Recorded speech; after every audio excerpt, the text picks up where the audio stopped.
বেঈমান গদ্দার যারা তৃণমূলের প্রার্থী হয়ে, মমতাদির প্রার্থী হয়ে অ্যান্টি বিজেপি মানুষের ভোট পেয়ে দিল্লি গেছে, আর গিয়ে তারা নরেন্দ্র মোদী তার সমর্থনে বসছে, এই বৈপরীত্যটাই তো বিশ্বাসঘাতকতা, এটা তো বেঈমানি, এটা গদ্দারি।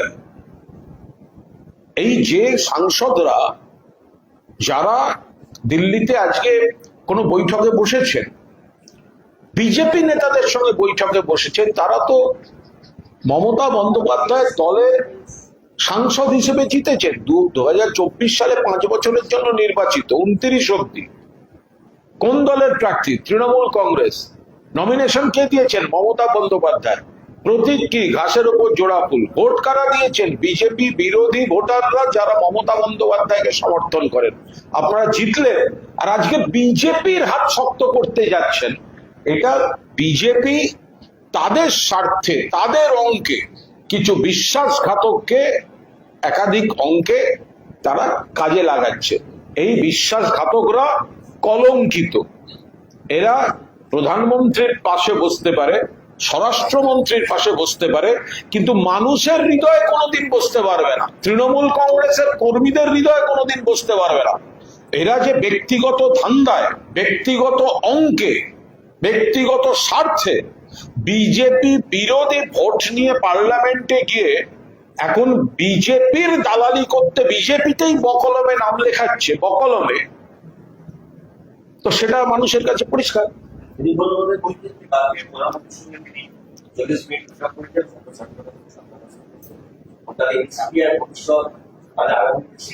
ভবিষ্যৎ অন্ধকার। উনি প্রধানমন্ত্রীর সঙ্গে যে বৈঠক করেছেন এনসিপিআই এর ভবিষ্যৎ নিয়ে, ভবিষ্যৎ অন্ধকার। কারণ এখন নির্বাচন কমিশন বা স্পিকারকে কাজে লাগিয়ে যে প্রোটেকশনটা পাবেন, জনতার দরবারে যে মুহূর্তে এরা আসবেন, সঙ্গে সঙ্গে এই বেঈমান গদ্দার মির্জাফর বিভীষণদের মানুষ প্রত্যাখ্যান করবে। এদের মধ্যে কয়েকজন আছে জেনেটিক গদ্দার, জেনেটিক গদ্দার। বারবার দেখবেন বদল বদল, এক জায়গা থেকে উপকার পেয়ে বদল, আবার কয়েকজনকে প্রভাবিত করে, কয়েকজনকে একটু চাপ দিয়ে এসব করা হচ্ছে। তো এখন এরা সুদীপ বন্দ্যোপাধ্যায়কে উত্তরটা দিন, উনি কোন দলে আছে? তৃণমূল থেকে জিতেছিলেন, বিজেপির সঙ্গে মিটিং করেন, যাচ্ছেন এনসিপিআই তে শোনা যায়, আর লোকসভা টিভিতে লেখা থাকে টিএমসি সদস্য। এর মানে কি? এরা তো একদম দোদুল্যমান পরিস্থিতিতে আছে। বিজেপির দয়া ভিক্ষা করে এই কয়েকটা লোক, লোভী, এই কয়েকটা লোক গদ্দার, বেঈমান, অকৃতজ্ঞ, নির্লজ্জ, তৃণমূলের ভোটে জিতে, বিজেপি বিরোধী মানুষের ভোটে জিতে বিজেপির কোলে দোল খেতে গেছে।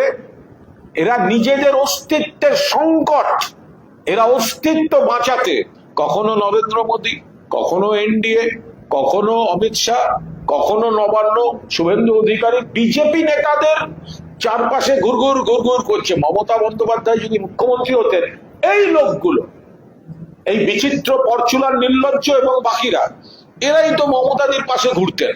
আজ মমতাদি মুখ্যমন্ত্রী নেই, তাই নিজেদের অঙ্কে এখন বিজেপি নেতাদের কাছে, ওনারাও জানেন নিয়ম মতো ওদের এক্ষুনি মেম্বারশিপ খারিজ হওয়া উচিত। এমপি কেন এমপিশিপ খারিজ হচ্ছে না এখনো? কেন খারিজ হচ্ছে না? স্পিকার প্রোটেকশন দিয়ে রাখছে, বিজেপি প্রোটেকশন দিয়ে রাখছে। আর তার থেকে বাঁচতে এদের এক একজন নেতা দিশাহীন ভাবে, এই নেতা ওই নেতা, এর বাড়ি ওর বাড়ি, আপনারা ছবি দেখছেন পাশে দাঁড়িয়ে। আমরা কিন্তু এটা কিন্তু লক্ষ্য রাখছি, এই যে বিজেপির এই যে তথাকথিত বিদ্রোহী নাকি তথাকথিত বেঈমান, তথাকথিত দলবদলুরা, আপনারা দেখছেন বিজেপির কোন নেতার পাশে ছবি দিচ্ছে, এইভাবে বসে পাশে পাশে বসে ছবি দিচ্ছে। আপনারা কেউ জানেন না ওই ছবি তোলার গেটটার আগে বিজেপি নেতা উপরে বসেছিলেন, তিনি পায়ের কাছে বসছিলেন কিনা, এটা কিন্তু আমরা কেউ সেই সময় দেখতে পাচ্ছি না। বাঁচান বাঁচান, বাঁচতে চাই বিজেপি, তাই মেম্বারশিপ চলে যাবে, বেঈমানি করে ফেলেছি, আইনে পড়ে গেছি। সেই কারণে কখনো প্রধানমন্ত্রী, কখনো অমিত শাহজি এদের কাছে ঘুরে বেড়াচ্ছেন। এটা দেখলে আমাদের খুব মজা লাগছে। শুধুমাত্র একজন সাংসদ দেব উপস্থিত হয়নি, বাকি 19 জন সাংসদের সঙ্গে বৈঠকে বসেছে। দেখুন, এই লোকগুলো, এই যে যারা এই যে সাংসদরা বিজেপি নেতাদের সঙ্গে বৈঠক করছেন, শুভেন্দুবাবুর সঙ্গে বৈঠক করছেন বা মাননীয় মুখ্যমন্ত্রীর সঙ্গে বৈঠক করছেন, এরা তো বেসিক্যালি বেইমানি করেছেন তৃণমূল কংগ্রেসের সঙ্গে, শুধু নয় মানুষের সঙ্গে যারা তাদের ভোট দিয়েছেন, কারণ বিজেপি বিরোধী ভোটাররা তাদের ভোট দিয়েছেন। এখন ওরা বলছেন যে আমরা এনসিপিআই তে যাবো। আরে ভাই, ভূপেন্দ্র যাদব এনসিপিআই, নরেন্দ্র মোদী এনসিপিআই, অমিত শাহ এনসিপিআই, শুভেন্দু অধিকারী এনসিপিআই। বিজেপি নেতাদের পায়ে ধরে ধরে এরা ঘুরে বেড়াচ্ছে নিজেদের অস্তিত্ব রক্ষার জন্য, বলছে এলাকার উন্নয়নের জন্য নাকি মুখ্যমন্ত্রীর সঙ্গে বসছি। আরে আমরাও তো বিধায়ক, মমতা ব্যানার্জির নেতৃত্বে তৃণমূল কংগ্রেসের বিধায়ক, আমরা উন্নয়নের জন্য মুখ্যমন্ত্রীকে চিঠি দিই, অনেকে অন্য মন্ত্রীদের বলবো, তার জন্য দল বদল করে যাওয়ার কি দরকার? এ তো হাস্যকর ব্যাপার। এরা বিজেপি হয়ে গেছে। এই যারা এখন বিজেপি নেতাদের সঙ্গে বৈঠক করছে, জাঁতা কলে পড়ে গেছে, ফাটা বাসে আটকে গেছে, ফলে তারা এখন তার থেকে উদ্ধার পাওয়ার চেষ্টা করছে বিজেপি নেতাদের পায়ে ধরে ধরে। এবার বিজেপি, তারা কেন্দ্রে ক্ষমতায় আছে, তাদের আইনি প্রোটেকশনটা দিয়ে এমপিশিপটা রক্ষা করছে, কিন্তু সাংসদদের উন্নয়নের সঙ্গে হঠাৎ মুখ্যমন্ত্রীর সঙ্গে বৈঠকের কি সম্পর্ক?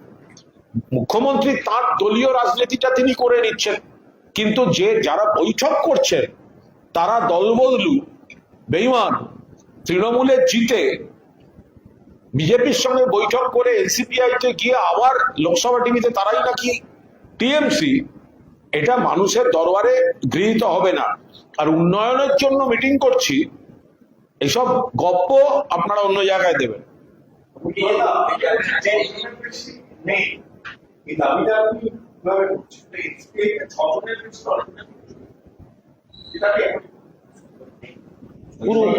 উল্টো বুঝলে, আমি বললাম 6 জনের বেশি আমাদের এদিককার সঙ্গে যোগাযোগ রাখছে। তা আমি বলছি, কদিন আগেও তো একজন সাংসদ ফোনে কথা বলেছেন, কদিন আগেও তো একাধিক বিধায়ক গিয়ে প্রাক্তন মুখ্যমন্ত্রীর সঙ্গে দেখা করে এসছেন। এখন নানা রকম পুলিশ প্রশাসন, আমি আবার বলছি, পুলিশ প্রশাসনের চাপ দিয়ে এদের অনেককে বাধ্য করা হচ্ছে, কয়েকটা জেনেটিক কথা সেগুলো বাদ দিয়ে। পুলিশটা সরিয়ে নিন না, 17 জন এমপি আর এনসিপি আর নাম করবে না, 6টা মমতাদির পাশে থাকবে। পুলিশটা সরিয়ে নিন না, পুলিশের খেলাটা বন্ধ করুন না। 24 ঘন্টার নোটিশে ওদের এমএলএ দের মধ্যে থেকে 56 জন থেকে 28 জনকে নিয়ে এখানে আমরা মিছিল করব।